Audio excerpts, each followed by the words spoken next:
A wormhole might not only connect two spaces, it could potentially connect different times. Wormholes and time travel. This is where things get messy. In relativity, time is not absolute. Clocks can tick at different rates depending on speed and gravity. If one mouth of the wormhole experiences time differently than the other, the connection could theoretically create time travel like situations. That sounds exciting. It also sounds like a disaster wearing sunglasses. If a wormhole allows signals or travelers to loop into the past, you get paradoxes. You could send information to your younger self. Could you prevent the event that made you enter the wormhole? Could you create a message with no origin? Physics does not enjoy paradoxes. Many physicists suspect that some mechanism may prevent usable time machines from forming, but we do not have a complete theory of quantum gravity to settle all of this.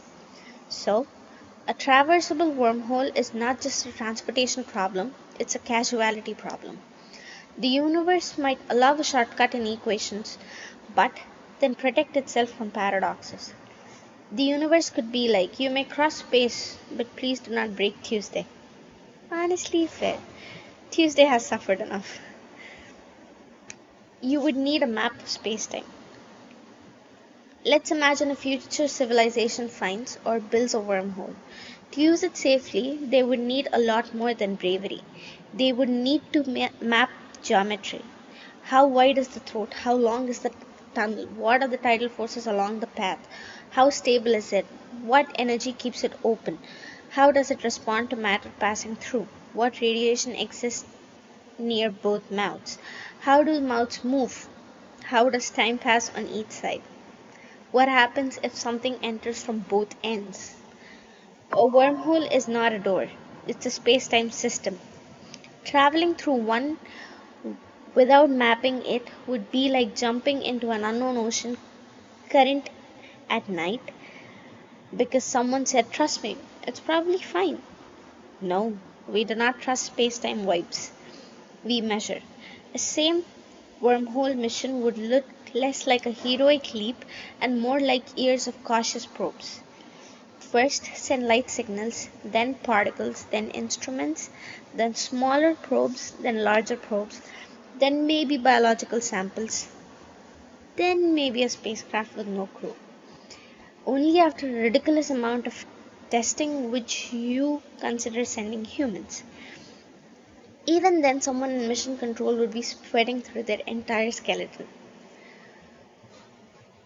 What would survival require? So, first, it must exist.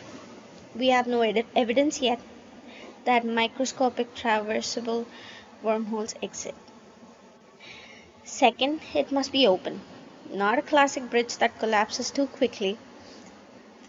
Third, it must be stable. It cannot pinch shut when anything enters. Fourth, it must be large enough. The throat must be wide enough for a traveler or spacecraft. Fifth, tidal forces must be gentle. Your body cannot be stretched apart by gravity gradients. Sixth, radiation must be survivable. The entrance, the throat, and the exit cannot be full of lethal energy. Seventh, the destination must be known. A shortcut is useless if the exit is fatal. Eighth, time effects must be understood. You do not want to arrive before you left and accidentally turn your travel itinerary into a philosophy problem. Ninth, the wormhole must be controllable or at least predictable. If it changes randomly, it's not transportation, it is cosmic roulette. And tenth, we need the physics to actually support all of this. Right now, that is the hard part. Traversable wormholes are speculative, beautifully speculative, mathematically interesting science fiction gold, but not engineering, not yet. What did science fiction get right? Science fiction is not completely wrong about wormholes. It, it, get, it gets one thing right. Space and time are not rigid. They are physical. They can curve, they can stretch, they can behave in ways that feel impossible to everyday human intuition. This is real. Gravity really does bend, like time really does run differently depending on gravity and speed. Black holes really exist. Spacetime is not just a background stage. It is part of universe's machinery. So when science fiction imagines a shortcut through spacetime, it is playing with a real feature of physics. The problem is not the imagination, the problem is the convenience.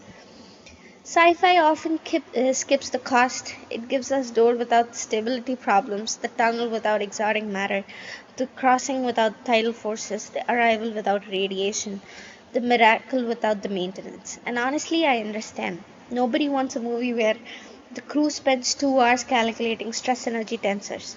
Although, depending on the cast, I might watch it. What science fiction usually gets wrong? The bigger thing science fiction gets wrong is that it treats wormhole like infrastructure, like a train tunnel, like a bridge, like space airport. But in real physics, a wormhole would be an extreme gravitational object. It would not just sit there politely waiting for travelers. It would need a structure that prevents collapse. It would need conditions we do not know how to create. It could distort time, it could trap radiation, it could be unstable. It could kill you in ways that do not even have normal emergency procedures. What is the emergency procedure for space-time throat destabilizing? Seatbelts? Deep breathing? A strongly worded email? No, well, no. The whole environment is the hazard. This is the difference. A wormhole is not a road through space. It is space itself being reshaped. The human body is the weak link. This is the part I keep coming back to. The equations may allow strange structures, but human bodies are fragile. We need pressure, temperature, oxygen, radiation limits, stable acceleration, manageable gravity gradients. We are not built for extreme space-time. We are built for Earth, a wet rock with Earth, beautiful wet rock, but still. We evolved in gentle gravity under a protective atmosphere with a magnetic field and a planet doing a lot of free customer service. A wormhole would not care about any of that. It does not care that your cells need stable conditions. It does not care that your nervous system dislikes being stretched. It does not care that your DNA has opinions about radiations. This is why the survival question is better than existence question. A wormhole might be mathematically possible, but a survivable wormhole has to be biologically kind. And the universe is not famous for kindness.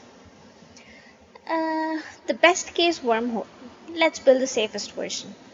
A future civilization discovers a wormhole. It is enormous, much wider than a spacecraft.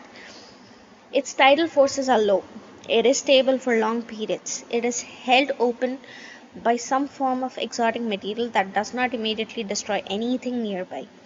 The mouths are far from black holes, stars, radiation belts, and debris. Both ends are mapped. Time differences are measured. Probe missions confirm that objects can pass through without being destroyed.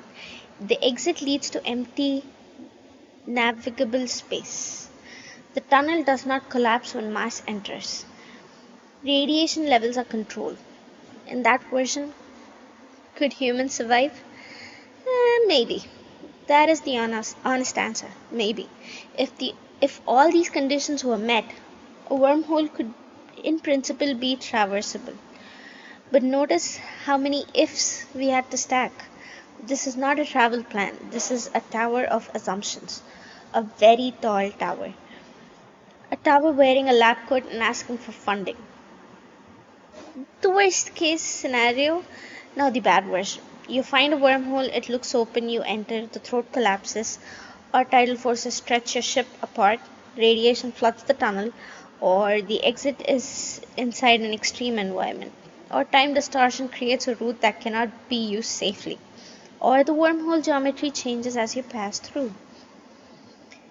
In this version, the wormhole is not a shortcut, it's a cosmic mouth. This is why could we survive is not a side question, it's the whole question. A door that kills everyone who enters is not transportation, it is decoration for a warning sign. Okay, uh, so quantum physics describes the small world extremely well. But we still do not have a complete theory of quantum gravity. Wormholes sit right in that uncomfortable borderland. They're just not sci fi shortcuts, they are questions. What is space time made of? Can geometry connect distant regions? Can negative energy exist in useful amounts? Does nature protect causality? What happens when gravity and quantum effects both matter? Sometimes impossible doors are useful because they show us which walls are real. So, could you travel through a wormhole and survive? With what we know today, probably not. Not through a classic Einstein-Rosen bridge. That closes too quickly. Not through a random extreme gravitational tunnel. That could collapse, stretch you, trap you, or expose you to lethal radiation. Not with the current technology, not with known materials, not with any wormhole we have observed, because we haven't observed any. But in the most speculative version of physics, if a wormhole was large, stable, traversable, low in tidal forces, held open by exotic matter or some unknown mechanism, shielded from dangerous radiation, and connected to a safe destination, then survival is not obviously forbidden. That is a strange answer. Real science does not say, yes, wormhole travel is waiting around the corner. It says, the equation leaves a door shaped question. But the universe has not given us the door. And even if it did, the door might not be safe. Science fiction loves wormholes because they solve distance. The universe is too big, stars are too far, human lives are too short. A wormhole says, what if the distance had a loophole? This is why the idea refuses to die. It is not just a physics concept, it's a wish. A wish that universe had shortcuts. A wish that somewhere hidden inside the geometry of reality there is a way around impossible scale of space. But real science adds a harder question. What if the shortcut exists but was never meant for body like ours? What if space-time can fold but flesh cannot follow? What if universe allows tunnels but not passengers? That is the real tension. The wormhole is not scary because it is impossible. It is scary because it might be almost possible. Close enough to imagine, far enough to break us. So if someone opened a glowing tunnel to another side and asked I would step through, I would ask one question first. Not where does it go, not how long does it take, not what is on the other side. I would ask what survived the test flight, because the universe can make beautiful doors, but beauty is not safety. And shortcut through space-time is still made of space-time. The same thing that bends light, slows clocks, crushes stars, stretches matter, and hides the black holes. So maybe the final answer is this. A wormhole might be a path across the universe, but unless it is stable, gentle, mapped, shielded, and held open by physics we do not yet control, it is not a doorway, it's a dare. And the universe does not care if we accept.